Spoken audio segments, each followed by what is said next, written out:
Hello friends, I am Rizwan Awan and you are watching my YouTube channel English with Rizzy. Today we are going to learn the use of may and might, and after that you will be able to make four kind of sentences in English. सबसे पहले may और might जो हैं वो किसी चीज़ की possibility के लिए यूज़ किए जाते हैं. जिस तरह हम अक्सर sentences सुनते हैं it may rain today और it might rain today. अब might और may जो है दोनों जो है एक ही काम के लिए इस्तेमाल हो रहे हैं, पॉसिबिलिटी के लिए इस्तेमाल हो रहे हैं कि समथिंग मे हैपन. मे और माइट दोनों में काफ़ी हद तक फ़र्क भी है.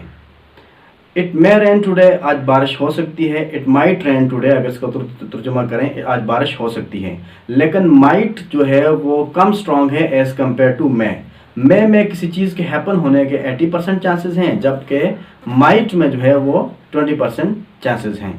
फॉर एग्जाम्पल मैं कहता हूँ my friend may come to my home today. Now there is 80% chances, means there it is possible, it is probable. But on the other hand, when I say my friend might come to my home today, तो इससे ये पता चलता है कि there are very less chances.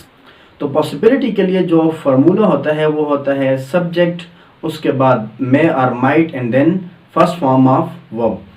As I said, it may rain today. First of all subject, then may and then first form of verb. And it might rain today, might के साथ भी मे हो या माइट हो, आपने उसके बाद possibility को शो करने के लिए वर्ब की फर्स्ट फॉर्म भी लगानी है. लेकिन सिर्फ आपने ये जहन में रखना है कि मे जो है वो ज़्यादा स्ट्रॉन्ग है, उसमें चांसेस किसी चीज़ के होने के ज़्यादा हैं, जबकि माइट में जो है वो चांसेस कम हैं. इसके बाद दूसरा जो इस्तेमाल है मे और माइट का वो प्रेजेंट और पास्ट का इस्तेमाल है. फॉर एग्जाम्पल मैं कहता हूँ you may get first position in your exam. It means may get in near present, कि आप फर्स्ट पोजीशन ले सकते हो. But when I want to say something about past, कि तुम पहली पोजीशन ले सकते थे, then you have to say you might have taken first position. अब यहाँ पर जो है प्रेजेंट में जो फार्मूला है वो है subject may and then first form of verb. But जो है पास्ट के लिए subject might have and third form of verb. अब उसके बाद मैं जो है वो दुआ के लिए भी इस्तेमाल किया जाता है, प्रेयर के लिए. फॉर एग्जाम्पल मैं कहता हूँ may you get first position, और may I succeed in my dream, और मे पाकिस्तान प्रोग्रेस. अब ये देखें मैं को जो है वर्ब के सब्जेक्ट के शुरू में लगा रहा हूँ. जब सब्जेक्ट के शुरू में मैं लगेगा, उसके बाद सब्जेक्ट और फिर वर्ब की फर्स्ट फॉर्म, तो ये प्रेयर बन जाती है, यानी दुआ बन जाती है. May you get first position, may you fulfil your aim, may you learn English soon. तो क्या है, ये जो दुआ है इसके लिए आपने मे को जो है वो सब्जेक्ट से पहले ले आना है और सब्जेक्ट के बाद वर्ब की फर्स्ट फॉर्म लगानी है. उसके बाद मे का जो नेक्स्ट इस्तेमाल है वो है यूज़ ऑफ पोलाइट लैंग्वेज. जब आप क्लास में एंटर होते हैं तो आप टीचर से बोलते हैं मे आई कम इन. हालांकि आप ये भी बोल सकते हैं can I come in sir और can I come in teacher, but you use may I come in. इसके अलावा आपने एयरपोर्ट्स पर भी कितनी बार अनाउंसमेंट सुनी होगी, may I have your attention please. तो मे जो है वो पोलाइट फॉर्म के लिए भी इस्तेमाल किया जाता है. जब आप लैंग्वेज को पोलाइट बनाते हैं, आपने कितनी बार ऐसे सेंटेंसेस भी यूज़ किए होंगे, may I take your pen please, may I have your attention please, may I ask you a question please. तो ये जो हैं ये जो यूज़ है मे का, ये पोलाइट फॉर्म का है, लैंग्वेज को पोलाइट बनाने का है. मे का जो इस्तेमाल है वो लैंग्वेज को पोलाइट भी बनाता है. How may I help you. अब यहाँ पे देखें how may I help you, ये एक पोलाइट फॉर्म ऑफ लैंग्वेज है. हालांकि पोलाइटनेस जो है वो टोन से भी शो होती है, लेकिन टोन के साथ साथ कुछ स्पेसिफिक वर्ड्स भी होते हैं जो लैंग्वेज को पोलाइट बना देते हैं. इसीलिए आप कैन की बजाय जो है मैं इस्तेमाल करते हैं जब आप क्लास में एंटर हो रहे होते हैं. इसके अलावा मैं जो है पोलाइट परमिशन के लिए भी इस्तेमाल होता है. आप टीचर से ऐसे पूछते हैं may I ask you a question sir.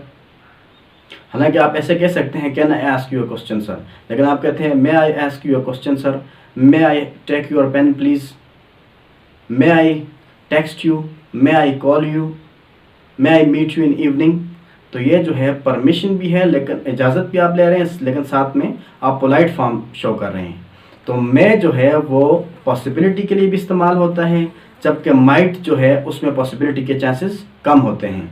मे जो है वो प्रेजेंट की पॉसिबिलिटी के लिए इस्तेमाल होता है, जबकि माइट जो है वो पास्ट की किसी पॉसिबिलिटी के लिए इस्तेमाल होता है।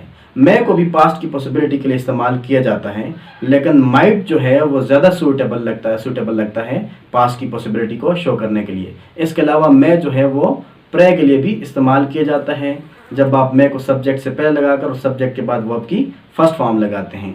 इसी तरह से जो है मे जो है पोलाइट फॉर्म के लिए और परमिशन लेने के लिए पोलाइट फॉर्म में उसके लिए भी इस्तेमाल किया जाता है। तो ये 4 से 5 जो है वो मे और माइट के जो बेसिक्स यूजेस हैं, इनको आप सीख कर, इनको आप जो है वो ज़हन में मेमोराइज़ करके, इसके ऊपर आप इन 4-5 किस्मों के ऊपर आप फिर बहुत सारे जुमले, बेतहाशा जुमले जो है वो आप बना सकते हैं। सिर्फ आपने फार्मूला ये ज़हन में रखने हैं कि पॉसिबिलिटी के लिए फार्मूला है सब्जेक्ट मे और वर्ब की फर्स्ट फॉर्म, और पास्ट के लिए फार्मूला है सब्जेक्ट माइट वर्ब और हैव और उसके बाद वर्ब की थर्ड फॉर्म। प्रे के लिए फार्मूला है मे प्लस सब्जेक्ट और उसके बाद वर्ब की फर्स्ट फॉर्म।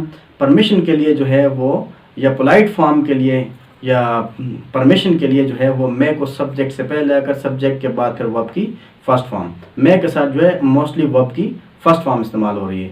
इन फार्मूलाज को आप जहन में रखें और इन जो मे और माइट के जो यूजेस हैं इनको आप जहन में रखेंगे तो उसके बाद आप मे और माइट पे बहुत सारे जुमले जो है कॉन्फिडेंस के साथ बना सकते हैं।